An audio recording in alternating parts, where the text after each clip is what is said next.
Ini adalah part ke-39 membaca buku Unlimited Power Kuasa Tak Terbatas halaman 260. Kita mundur ke belakang sedikit ya. Izinkan saya memberi Anda contoh tentang betapa berkuasanya keterampilan menyamakan yang efektif itu. Baru-baru ini saya berada di New York dan saya ingin rileks. Maka saya pun pergi ke Central Park. Saya berjalan ke sana dan duduk di sebuah bangku mengamati apa yang terjadi. Tidak lama kemudian saya perhatikan orang yang duduk di seberang saya dan saya samakan diri saya dengannya begitu saja. Begitu Anda kebiasaan sulit sekali menghentikannya. Saya samakan diri persis sepertinya. Saya duduk dengan cara duduk seperti dia, bernafas dengan cara bernafas seperti dia, melakukan hal yang sama dengan kaki saya. Ia mulai melemparkan remah-remah roti kepada burung-burung. Saya pun mulai melemparkan remah-remah roti kepada burung-burung. Ia goyangkan kepalanya sedikit, saya pun mulai menggoyangkan kepala saya sedikit. Lalu ia memandang saya dan saya pun memandangnya. Tak lama kemudian ia pun bangkit berdiri dan berjalan menuju saya. Tidak mengherankan, saya betul-betul menarik baginya sebab ia anggap saya persis seperti dirinya. Kami pun mulai mengobrol dan saya samakan nada suaranya dan pengkalimatannya. Setelah beberapa lama ia mengatakan, "Jelas sekali Anda orang yang sangat intelijen." Mengapa ia menganggap demikian? Karena ia merasa saya ini persis dirinya. Tidak lama kemudian ia mengatakan bahwa ia merasa sudah lebih mengenal saya daripada orang-orang yang sudah 25 tahun dikenalnya.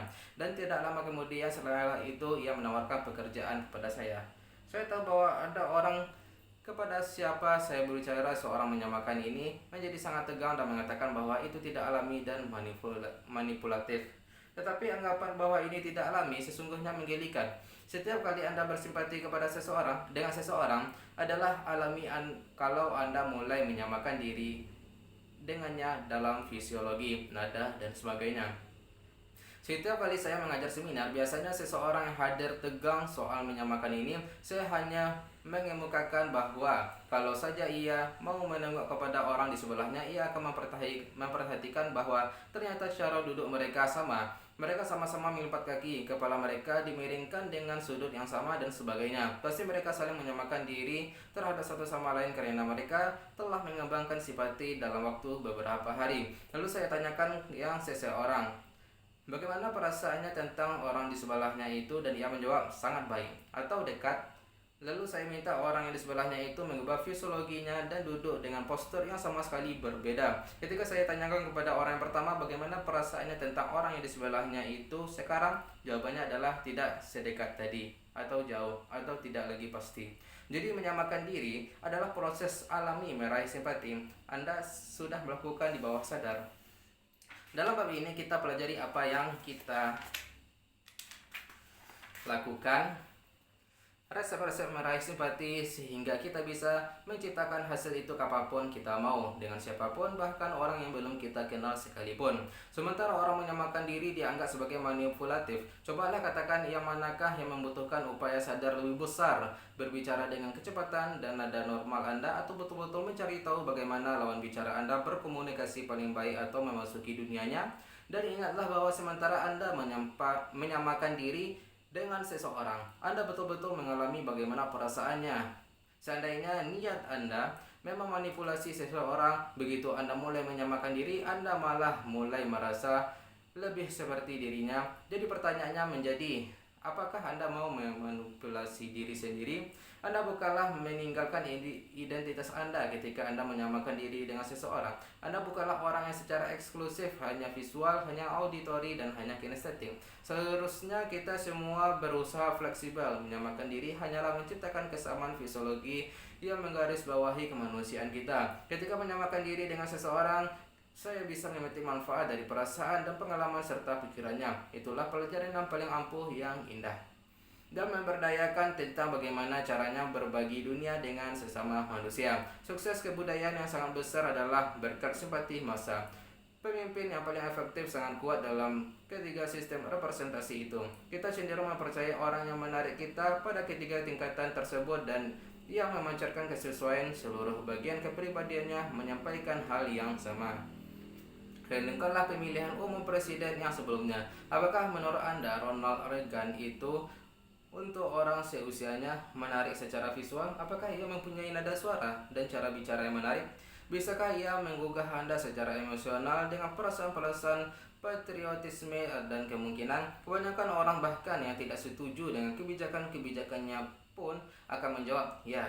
Terhadap ketiga pertanyaan tersebut tidaklah mengherankan kalau mereka menyebut komunikator besar. Sekarang bayangkanlah Walter Mondale.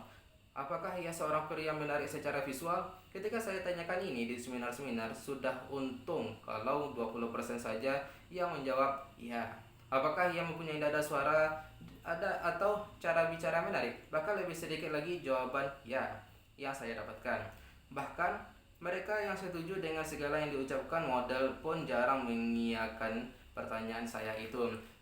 Bisakah ia menggugah Anda secara emosional dengan perasaan patriotisme dan kemungkinan?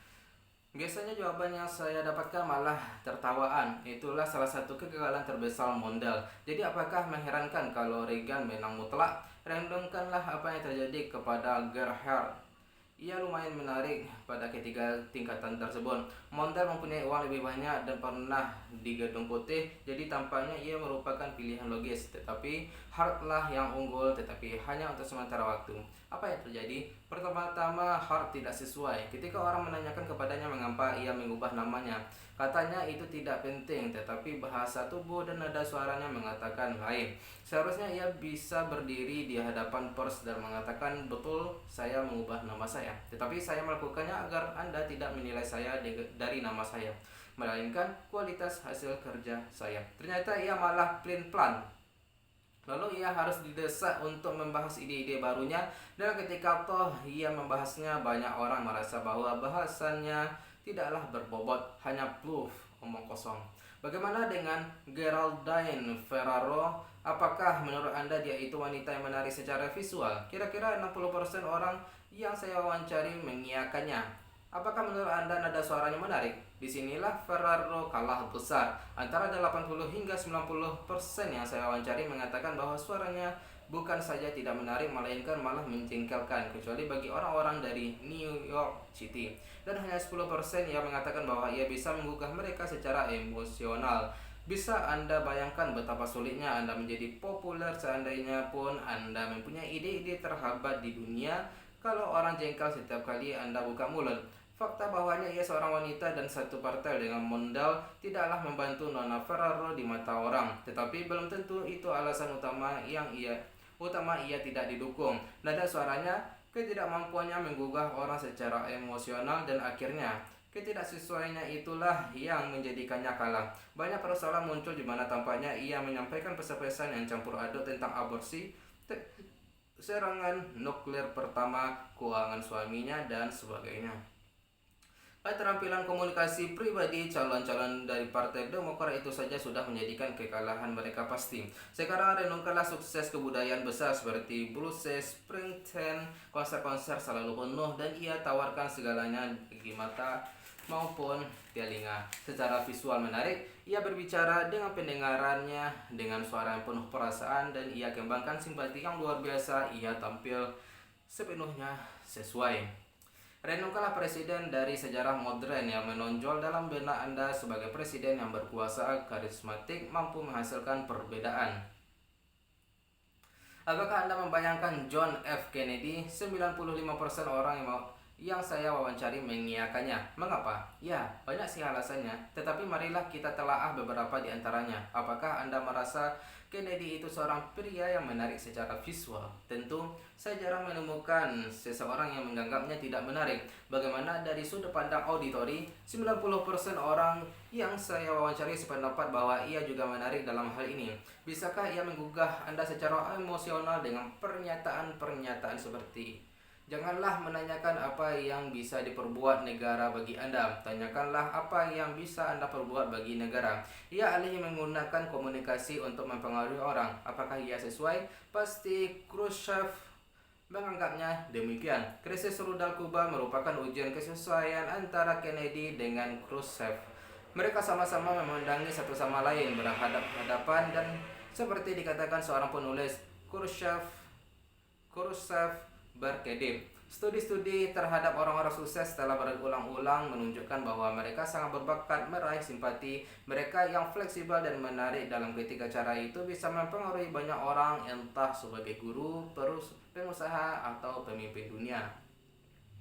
Tetapi Anda tidak membutuhkan bakat alam untuk melakukannya. Kalau Anda bisa melihat, mendengar, dan merasakan, Anda bisa meraih simpati siapapun hanya dengan melakukan apa yang dilakukannya. Carilah hal-hal yang bisa Anda samakan sealami dan sesopan mungkin. Kalau Anda menyamakan diri dengan seseorang yang menderita asma atau sering lepas kendali, bukannya meraih simpatinya, bisa-bisa yang mengungkap Anda mengejeknya. Dengan latihan yang konsisten, Anda memasuki dunia siapapun lawan bicara Anda dan berbicara seperti caranya berbicara. Itu akan segera menjadi alami dan Anda akan melakukannya secara otomatis tanpa sadar memikirkannya. Ketika Anda mulai efektif menyamakan diri, akan Anda pelajari bahwa prosesnya bukan saja memungkinkan Anda meraih simpati dan memahami orang yang bersangkutan. Berkat apa yang dikenal sebagai mengatur kesempatan dan memimpin, Anda akan dapat membuat orang tersebut mengikuti Anda.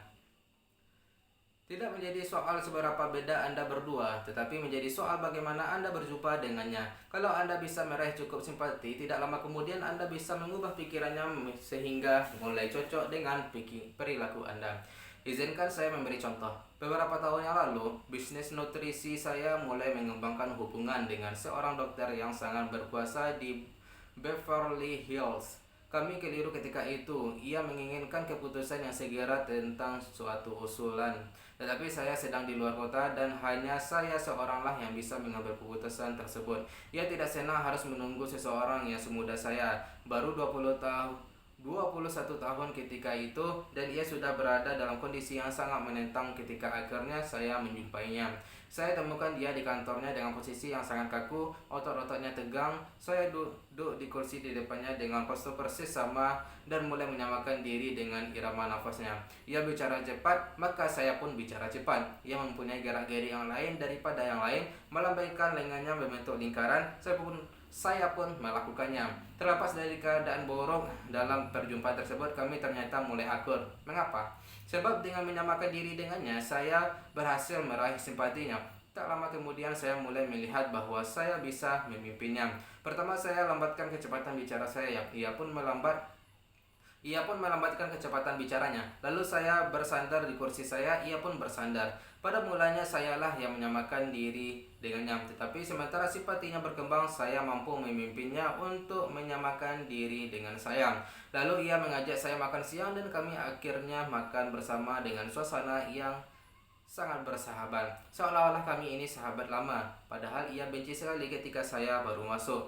Jadi Anda tidak perlu mempunyai keadaan yang ideal untuk dapat menyamakan diri dengan baik. Pokoknya Anda perlu terampil menyesuaikan perilaku Anda dengan lawan bicara Anda. Yang saya lakukan dengan dokter tersebut adalah mengatur kecepatan dan memimpin. Mengatur kecepatan artinya adalah menyamakan diri secara luas. Bergerak dengan caranya bergerak. Mengubah gerak-gerik seperti dia mengubah gerak-gerik.